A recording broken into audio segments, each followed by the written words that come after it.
भाषा विज्ञान के अंतर्गत भाषा क्या है, भाषा की परिभाषाएं, भाषा का अर्थ, भाषा के अंतर्गत बोलियां, उपभाषाएं, मातृभाषा, अध्यय भाषा, प्रादेशिक भाषा, ये इसके अंतर्गत जो इसका क्षेत्र, इसकी भाषाओं की विशेषताएं, कितनी बोलियां हैं, ये सब आता है, भाषा के अंतर्गत ही आता है। सामान्यतः भाषा हम एक दूसरे से आपस में विचार विमर्श, वार्तालाप, विचारों का आदान प्रदान भाषा कहलाता है। लेकिन भाषा उसी को कहेंगे जिसका कोई अर्थ निकले। सामान्यतः बोलियां तो सभी बोलते हैं, पशु पक्षी जानवर सभी बोलते हैं, लेकिन उसे भाषा नहीं कहेंगे। भाषा का मतलब है कि हम जो व्यक्त कर रहे हैं, वाणी व्यक्त हो रही है, उसको सार्थक होना चाहिए, कोई अर्थ निकलना चाहिए उसको, तो तभी हम उसके लिए भाषा कह सकते हैं। तो आज हम देखते हैं भाषा के टॉपिक से संबंधित कि भाषा क्या है, भाषा का अर्थ क्या है, कि परिभाषाएं क्या है, इसको देखते हैं। आप लोग जो लिखा जाता है उसको आप नोट्स बनाते रहिए, साथ साथ देखते हैं भाषा। भाषा कैसे कहेंगे? भाषा शब्द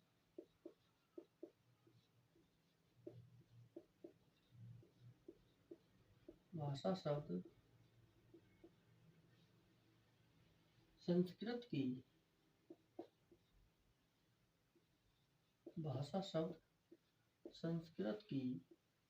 भाष धातु में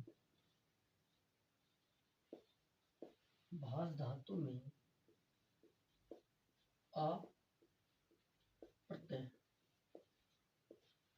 भाष धातु में आ प्रत्यय लगाने से बना है।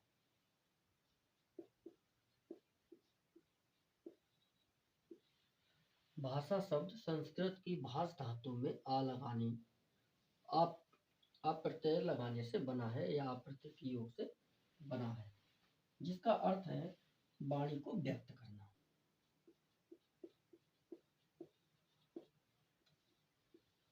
जिसका अर्थ है वाणी को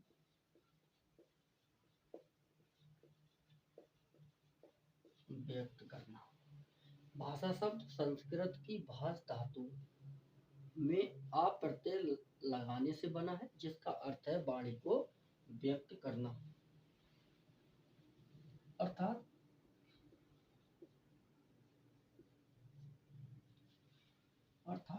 मनुष्य की सार्थक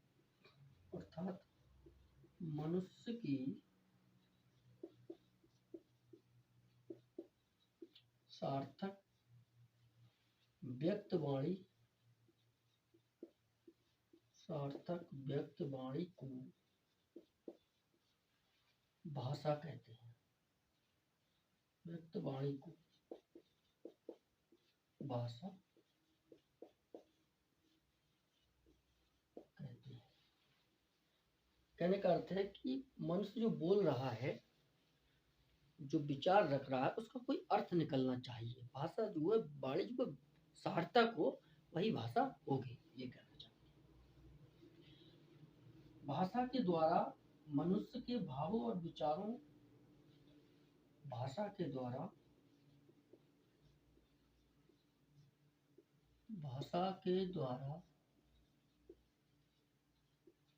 मनुष्य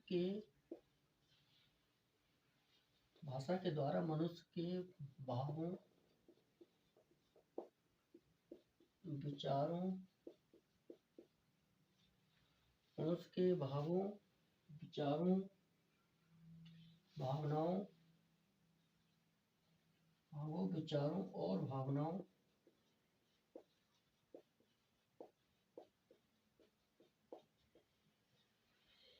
और भावनाओं को व्यक्त किया जाता है। व्यक्त किया जाता है। तो भाषा क्या है? भाषा शब्द संस्कृत की भाष धातु में आ प्रत्यय लगाने से बना है, जिसका अर्थ है वाणी को व्यक्त करना, अर्थात कहना। अर्थात मनुष्य की सार्थक व्यक्त वाणी को भाषा कहते हैं। वाणी को सार्थक व्यक्त वाणी को भाषा कहेंगे, जो सार्थक हो। भाषा के द्वारा मनुष्य के भावों, विचारों और भावनाओं को व्यक्त किया जाता है। ये भाषा का अर्थ हुआ। अब हम कुछ भाषा की महत्वपूर्ण परिभाषाएं देख लेते हैं, जो भाषा विद्वान है, व्याख्याकार है, के द्वारा दी गई है भाषा की परिभाषा। आप साथ साथ नोट करते रहिए, लिखते रहिए। भाषा की परिभाषाएं।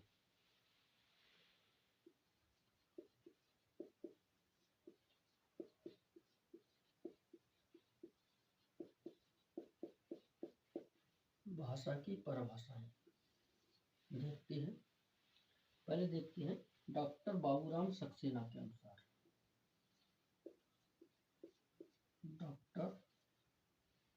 डॉक्टर बाबूराम सक्सेना के अनुसार, डॉक्टर बाबूराम सक्सेना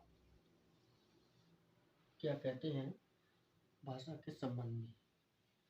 कहते हैं जिन ध्वनि चिन्हों द्वारा मनुष्य परस्पर, जिन ध्वनि चिन्हों द्वारा मनुष्य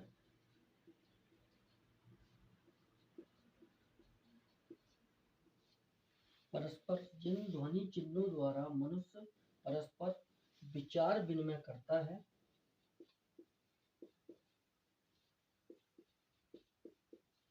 विचार विनिमय, विनिमय मतलब विचारों का आदान प्रदान, विचार विनिमय करता है, अपनी बात को कहना, दूसरे की बात को सुनना, विचार विनिमय करता है, उसे समष्टि रूप से भाषा कहते हैं। उसे समष्टि रूप से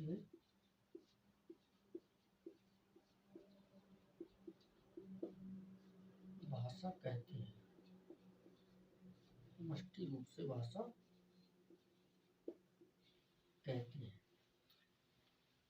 ये परिभाषा बाबूराम सक्सेना की है, और ये परिभाषा जो है राजकीय डिग्री कॉलेज में, GDC राजकीय डिग्री कॉलेज में 2013 में पूछी गई थी। ये परिभाषा किसकी है? डॉक्टर बाबूराम सक्सेना के अनुसार कह रहे हैं कि जिन ध्वनि चिन्हों द्वारा मनुष्य परस्पर विचार विनिमय करता है, उसे समष्टि रूप से भाषा कहते हैं।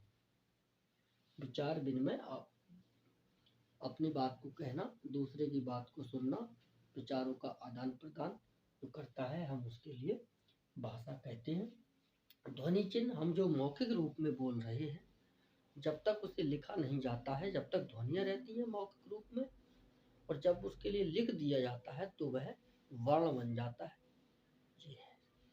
एक परिभाषा और देखते हैं, कामता प्रसाद गुरु।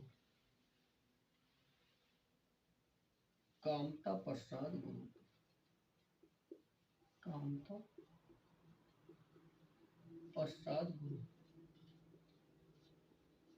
के अनुसार, कामता प्रसाद गुरु क्या कह रहे हैं?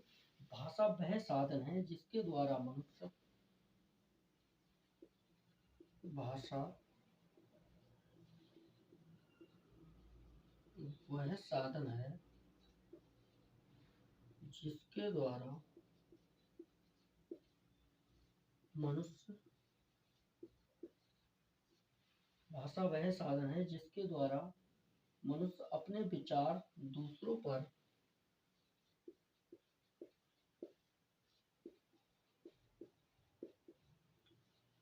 अपने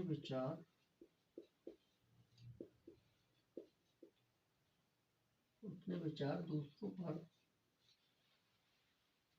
भली भांति प्रकट कर सकता है, दूसरों पर भली भांति प्रकट कर सकता है।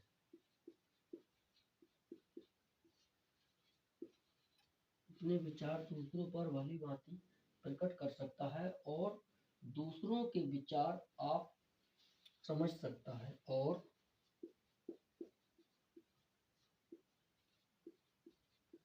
दूसरों के विचार आप मतलब स्वयं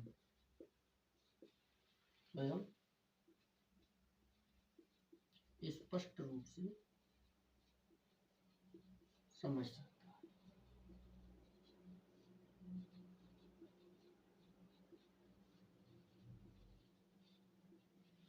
ये हो गया कामता प्रसाद गुरु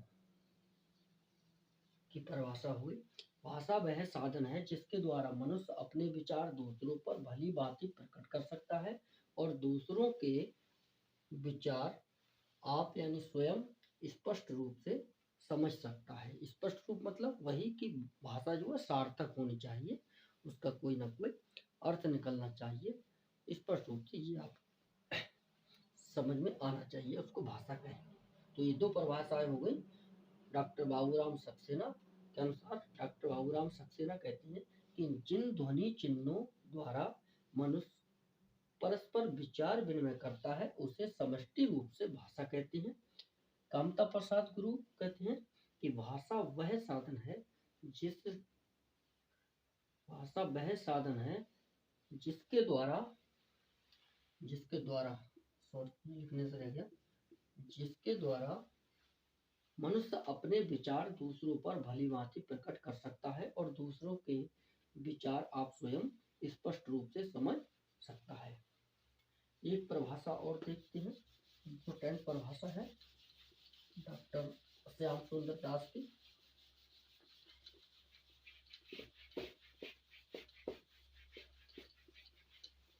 डॉक्टर श्याम सुंदर दास की एक परिभाषा है,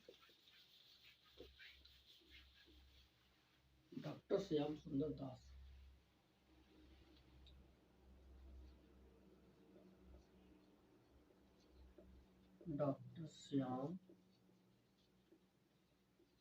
दास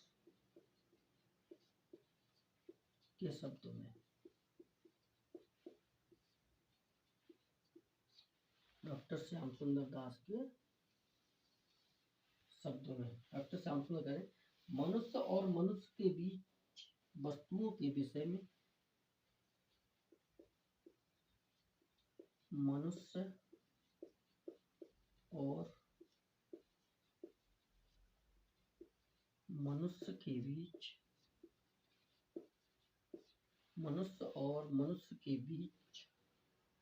वस्तुओं के विषय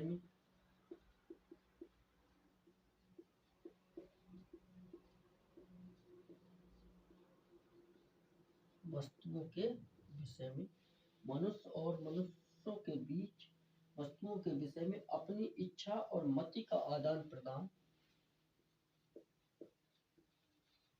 अपनी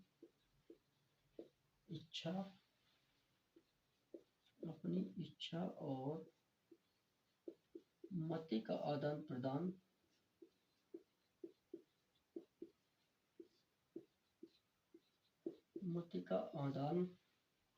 आदान प्रदान करने के लिए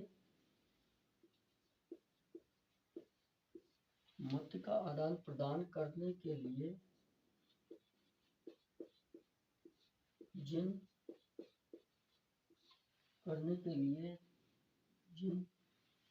ध्वनि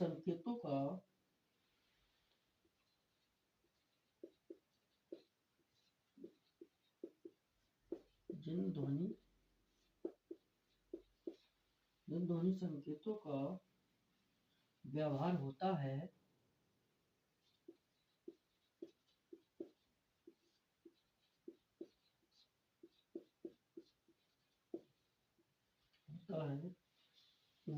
भाषा है।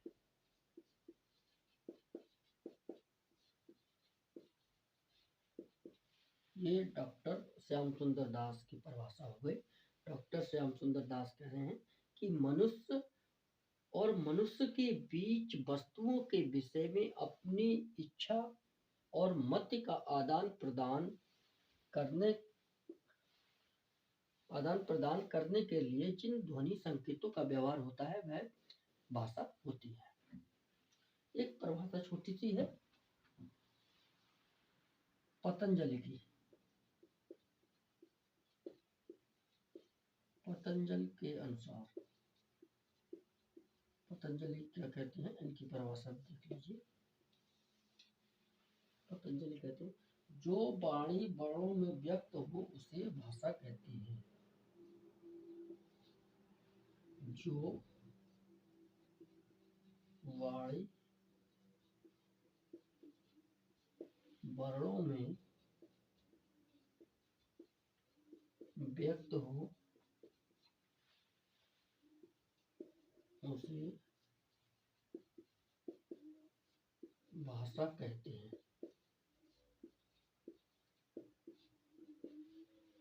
जो वाणी वर्णों में व्यक्त हो उसे भाषा कहती है। ये पतंजलि के अनुसार थे। ये प्रमुख परिभाषाएं थी भाषा की। तो आज हम इतना ही देखेंगे।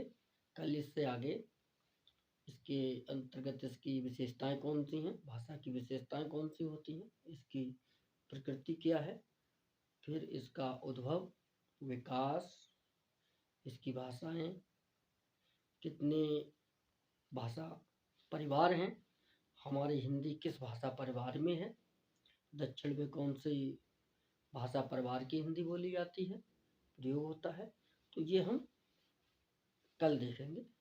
आज के लिए इतना ही। धन्यवाद।